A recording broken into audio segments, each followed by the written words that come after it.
हिमाचल प्रदेश विश्वविद्यालय alumni association की ओर से विश्वविद्यालय में कार्यक्रम का आयोजन किया गया। कार्यक्रम के दौरान भारतीय जनता पार्टी के राष्ट्रीय अध्यक्ष जगत प्रकाश नड्डा ने विश्वविद्यालय में बिताए दिनों को याद किया। जेपी नड्डा ने कहा कि पूरे जीवन काल में विद्यार्थी जीवन सबसे महत्वपूर्ण होता है।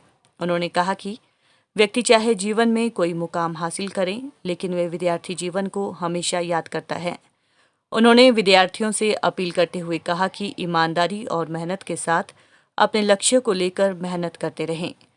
जगत प्रकाश नड्डा ने कहा कि ईमानदारी और मेहनत के साथ ही व्यक्ति अपने जीवन में बड़ा मुकाम हासिल कर सकता है। जगत प्रकाश नड्डा ने अपने छात्र जीवन के दौरान ठाकुर जयवाला और जगमोहन को याद किया। उन्होंने कहा कि इस विश्वविद्यालय ने काफ़ी बड़े नाम दिए हैं, चाहे प्रशासनिक अधिकारी हो या राजनेता। हिमाचल प्रदेश के मुख्यमंत्री जयराम ठाकुर ने भी अपने कॉलेज के दिनों को याद किया। मुख्यमंत्री जयराम ठाकुर ने कहा कि सभी को ऐसा लगता है कि राजनीति का वक्त हमेशा के लिए रुक जाए। उन्होंने अपने छात्र राजनीति के दौरान लड़े गए चुनाव के किस्सों को भी सभागार में बैठी जनता के साथ साझा किया।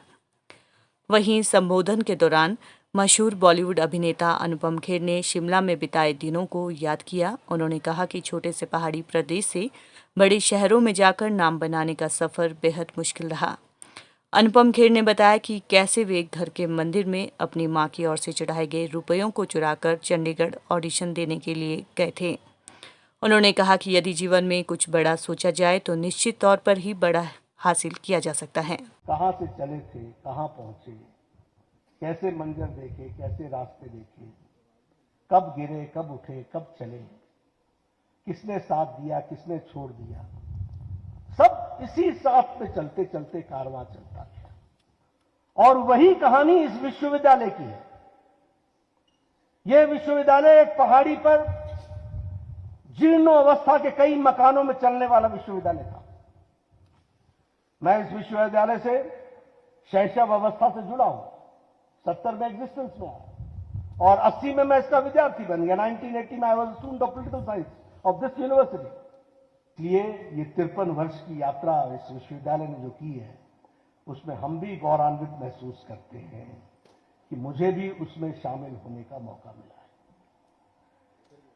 मैं सोच रहा था, अगर यहां की बात करें तो राजनीति, प्रशासन, judiciary, medical, research, sports, art, culture, commerce और बिजनेस, कौन सा ऐसा क्षेत्र है जिसमें इस विश्वविद्यालय ने अपना लोहा नहीं मनवाया, अपनी थापी नहीं बनाई? यह विश्वविद्यालय।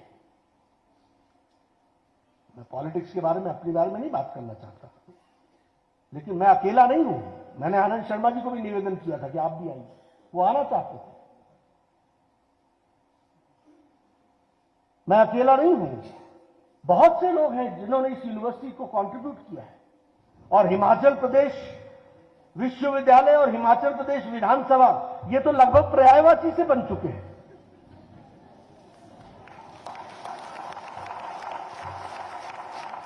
A battery of, and from all ideologies, from all sections. आज के दिन जब मैं यहां आया हूं, तो क्या मैं पीएल भटनागर साहब को भूल सकता हूं? क्या हम उस एकेडमिया को भूल सकता हूं जिसका नाम खेर साहब ने लिया? आर के सिंह साहब को भूल सकता हूं? They were teacher in letter and spirit, spirit से टीचर। तभी ये वाक्य उनसे निकला था कि मैं तुम्हारी एडमिशन रोक नहीं सकता, तुमको दूंगा ही दूंगा। ये उनका टीचर बोल रहा है, उस वातावरण से निकले हुए। अगर हम बात करें फॉर्मर अश्विनी कुमार की, जो सीबीआई के डायरेक्टर भी रहे, बाद में गवर्नर भी रहे। अगर मैं बात करूं अभी हमारे चीफ जस्टिस संजय करोल की, अब ये दीगर बात है कि वो मुझे जेल में पढ़ाने आया था,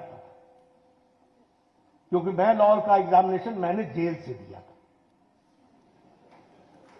और मैं लॉ इसलिए कर पाया क्योंकि मेरे को जेल हुई थी, अन्यथा वो मुश्किल जाता। वाइस चांसलर साहब, आज मैं आपके साथ एक बात शेयर करना चाहता हूं कि हिमाचल प्रदेश की यूनिवर्सिटी के इतिहास में पहली बार ऐसा हुआ होगा कि एक 38% मार्क्स लेने वाले का इतना भव्य स्वागत हुआ है।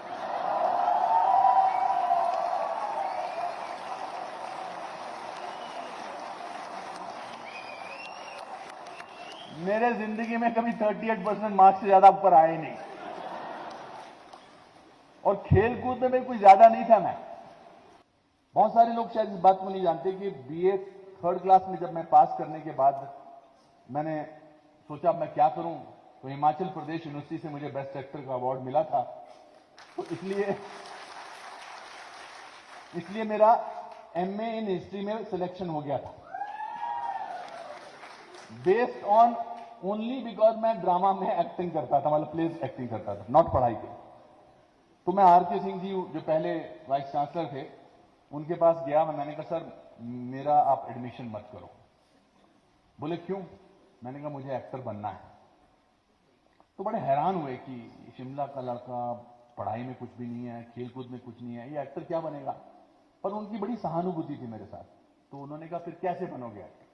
मैंने कहा ये तो पता नहीं, पर आप मेरा एडमिशन मत करो।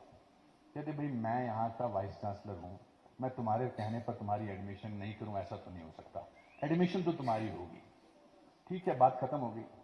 फिर मैंने माँ के मंदिर से, बेचारी मेरी माँ 2 रुपए 8 आने 25 पैसे मंदिर में रखती थी। एक दिन मैंने इनके मंदिर से 108 रुपए चुरा लिए। फिर बड़ी श्रद्धा के साथ 8 रुपए वापस कर दिए और ये कह के कि मैं चंडीगढ़ अपना पिकनिक पे जा रहा हूं। वहां पर चला गया मैं एडमिशन के लिए पंजाब यूनिवर्सिटी ऑफ चंडीगढ़ में। वहां से एडमिशन देकर वापस आया तो उन्होंने कहा कहां गए थे? मैंने कहा पिकनिक पर गए था, कुफरी गए थे, चायल गए थे, या बाहर की जगह। 8 दिन बाद मेरे पिताजी कमरे में आए और कश्मीरी में बोले तो सुखम दो गम तुम सूर गम, मतलब तू कहां गया था जिस दिन संडे को, सच्ची बता। अब मुझे लगा कि चोरी पकड़ी गई, तो मैंने कहा जी मैं एक्टिंग बनने का ऑडिशन देने गया था। मेरी माँ बोली पैसे कहां से लाया था तू? तो मैंने कहा कि मम्मी मैंने चोरी किए थे। तो मुझे इन्होंने एक झापड़ मारा। बीए फाइनल का स्टूडेंट था मैं, तो तुमने कैसे ले लिए? फिर पिताजी ने कहा तू अच्छा रो मत। मैंने पिताजी को कहा मैं ठीक है, मैं एक्टर नहीं बनूंगा, मुझे माफ कर दीजिए, मैं चोरी नहीं करूंगा, अब मैं एक्टर नहीं बनूंगा, मुझे माफ कर दीजिए। उन्होंने कहा चुप कर, तेरा सिलेक्शन हो गया है। मेरी माँ ने कहा मेरा 100 रुपया, अपने कहा तू भी चुप कर, इसको 200 रुपए का स्टाइपेंड मिलने वाला, उसमें से 100 रुपया तुमको दे देगा।